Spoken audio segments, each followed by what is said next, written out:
News' Matt Bice joins us now live from Mount Pleasant with more. Matt? Good morning, Brad. Yeah, it's called the King Tides Initiative. What DHEC is looking for, they're looking for your help, your pictures, actually, of these higher than average tides. What they want to do, they want to compile some information, eventually get a handle on these certain rising waters. From downtown Charleston, the Isle of Palms, Sullivan's Island, Mount Pleasant, North Charleston, Georgetown, McClellanville, and most everywhere in between, the pictures are coming in. The King Tides Initiative involves an app put together by DHEC. As soon as somebody snaps a photo and sends it, it will include things like where, time of day, tide levels, and weather conditions for a specific photo. In scientific terms, it's getting qualitative information from quantitative data. In simple terms, they're just trying to figure out how bad it will get.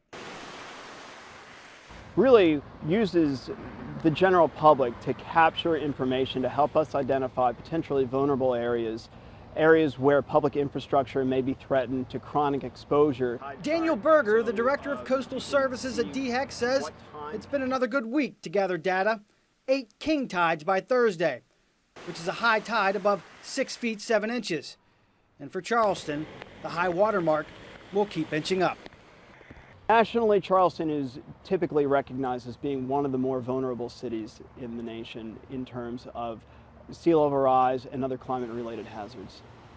Researchers have a pretty good idea on where the main trouble spots are. But with a hand from the public, other areas can be identified, working together. Because when it comes to the rising waters, we are all in the same boat.